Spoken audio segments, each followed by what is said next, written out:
В эфире новости, в студии Марфирина Алексеева. Здравствуйте. Вначале коротко об основных темах выпуска.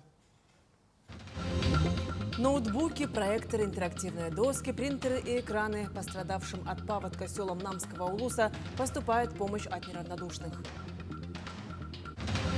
Мастерские, сварочное производство, геопространственные технологии, цифровое горное дело открыли в техникуме в Хандыге. О новых учебных площадках. В Амгинском районе охотники и инспекторы экологического надзора освободили косулю из ледового плена. Подробнее о событии.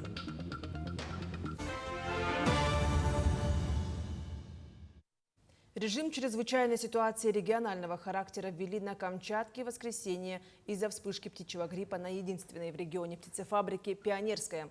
В зону действия ЧС попали Петропавловск-Камчатский и Елизовский район.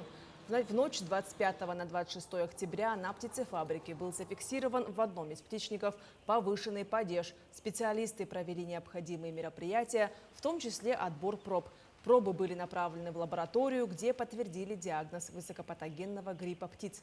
Поголовье кур птицефабрики составляет около 200 тысяч голов, производство яиц до 50 миллионов штук в год. Ректор Санкт-Петербургского университета гражданской авиации Юрий Михальчевский в ходе рабочего визита встретился с детьми, обучающимися по программе «Будущее арктической авиации». Встреча с ректором прошла в формате беседы, вопросов и ответов. Напомним, в программе принимает участие около 50 ребят, преимущественно с арктических районов республики. В смену входили дополнительная подготовка по профильным предметам, творческие конкурсы и кружки по интересам. В конце смены дети примут участие во Всероссийском фестивале беспилотных авиационных систем «Дотянуться до неба». Ряды разновозрастные и разнополовые. Есть очень большой интерес. Все дети хотят поступить в авиационное училище на разные должности, начиная от диспетчера, заканчивая авиапилотами. Больше всего интересовало поступление в данный вуз и колледж, какие баллы должны быть, что должно быть, если ребята иногородние, как они могут жить, какие условия проживания. Да? Ну и очень сильно интересовало, сколько можно оплатить, если они поступают не на бюджетное место, то есть на платное место. В Мирном под патронажем Министерства по внешним связям и делам народов Якутии прошли курсы повышения квалификации, обучающие программы, тематические встречи. Более подробно смотрите далее. Вопросы национальной политики всегда находятся под пристальным вниманием государственных и муниципальных властей.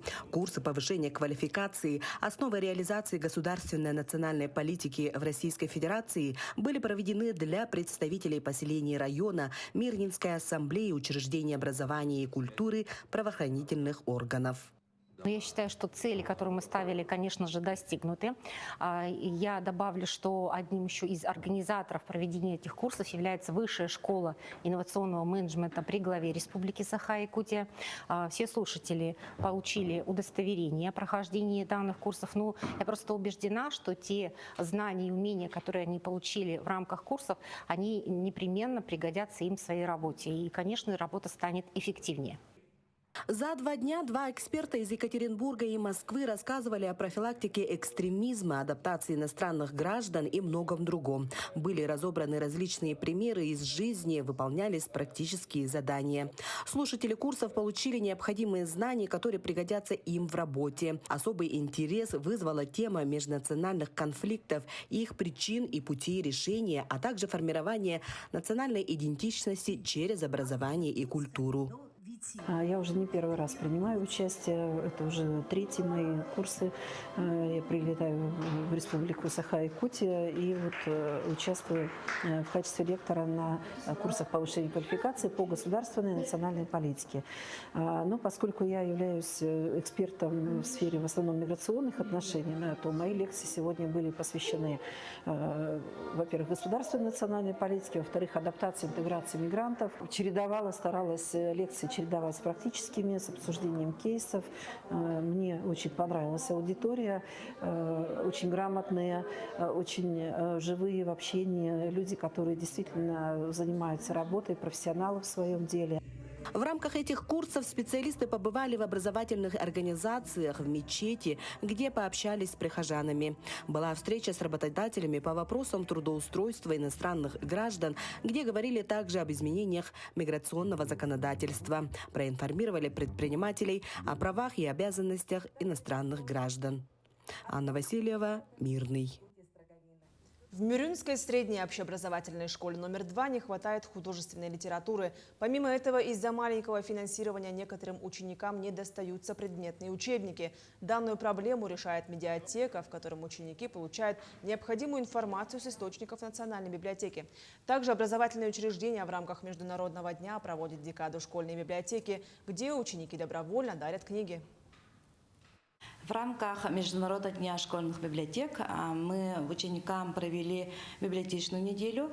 У нас проходили библиотечные уроки, интеллектуальная игра, викторины, квиз-игра. И самое главное, у нас проводилась акция «Подари книгу школьной библиотеки». Поздравляю всех коллег, работающих в школьных библиотеках. Желаю много читающих учеников. Во Дворце творчества школьников состоялась презентация учебного пособия по якутскому языку. Новое издание предназначено для школьников младшего звена, напечатано благодаря финансовой поддержке администрации города Якутска. Авторами учебного пособия являются победительницы специального конкурса учителя творческих групп 12 и 17 школы и Саха-политехнического лицея. Опытные педагоги придумали задания, тексты и игры. Таким образом, школьники с младшего звена будут учить свободно общаться на якутском языке. Издание этой книги прежде всего для сохранения, поддержки и популяризации изучения родного языка в школах города Якутска. Мы специально организовали конкурс методических разработок учителей начальных классов города Якутска. По итогам конкурса были выявлены лучшие методические разработки, которые вошли в эту книгу. В Хандыге в горно-геологическом техникуме при поддержке Минвосток развития торжественно открыли высокотехнологичные мастерские.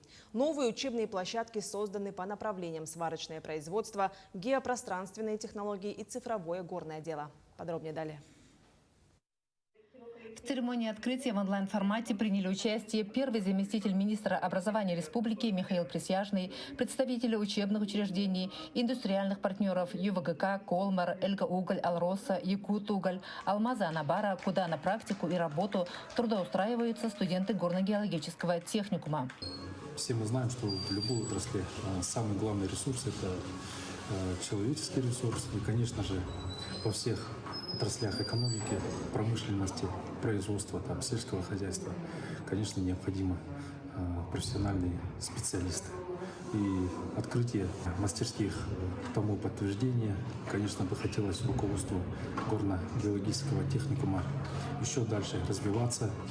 На выделенные средства приобретено современное оборудование, которое позволит качественно улучшить подготовку студентов, дать им практические навыки. В рамках этой субсидии наш техникум получил более 29 миллионов рублей, которые были направлены на новое современное оборудование. Мы приобрели такие оборудования, как сварочные станки всех видов сварки, квадрокоптеры геодезические, тахеометры, спутниковые приемники, тренажеры погрузчика и буровой установки. Также современные компьютеры, ноутбуки и много другое. В мастерской геопространственной технологии студенты будут получать дополнительную рабочую квалификацию оператора БПЛА. В мастерской цифровое горное дело предусмотрены специальный программно-методический комплекс, виртуальный тренажер для машинистов буровых установок и водителей погрузчиков. В мастерской сварочной технологии ребята смогут получить навыки сварки углеродистых, легированных сталей и цветных металлов. Прямо в кабинете дети очень им нравится, удобно, главное, и подвигает их так скажем, их внимание заострено именно на обучение, не на что-то другое. То есть в кабинетах старом моем, например, там, так скажем, ничего не было, старые компьютеры стояли. Сегодня горно-геологический техникум – это единственная профессиональная образовательная организация на северо-востоке Якутии. Созданные в техникуме современные условия для подготовки квалифицированных кадров будут способствовать развитию экономики Тампонского района в среднесрочной и долгосрочной перспективах. Мария Винокурова, Хандыга, Тампонский район. Пострадавшим от паводка селам Намского улуса поступает много помощи. Земляки из разных регионов по сей день шлют все необходимое. Маямагинскую школу и детский сад вода затопила под самую крышу. Пришло в негодность все, что было, начиная от мебели до учебников. С этого учебного года дети учатся в Центре культуры и спорта. Фонд сохранения и поддержки природного и культурного наследия «Эффект Мамонта» предоставил материальную помощь: ноутбуки, проекторы, интерактивные доски, принтеры, экраны. Коллектив школы с радостью приступил к распаковке и установке оборудования.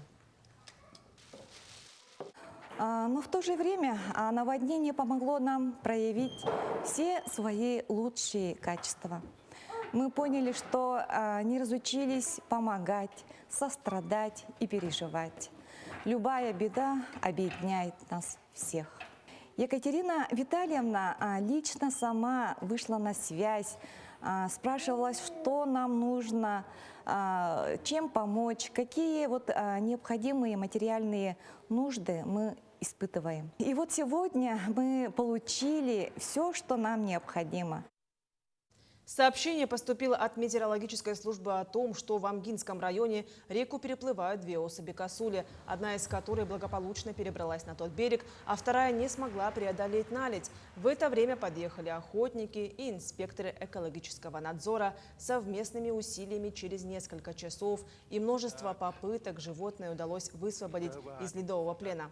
Предположительно, косуля-самка до 2 лет, которая в осеннее время, находясь в поисках кормовой миграции, переплыла реку.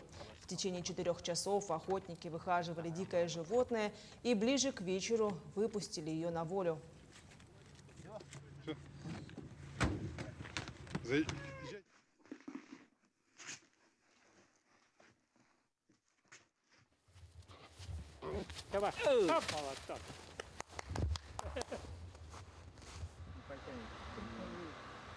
Животное в воде провело примерно около 2 часов. За это время охотники организовались и, значит, при помощи лодку тянули по льду, как для страховки, подобрались к наледи и вытянули животное. Животное было сильно обессилено. И вот в течение 4 часов охотник Гермогенов и Цветков, значит, ее выхаживали, и вот уже почти стемнело, животное пришло в чувство, и вот решили выпустить. К этому часу это все актуальные новости. До встречи в эфире.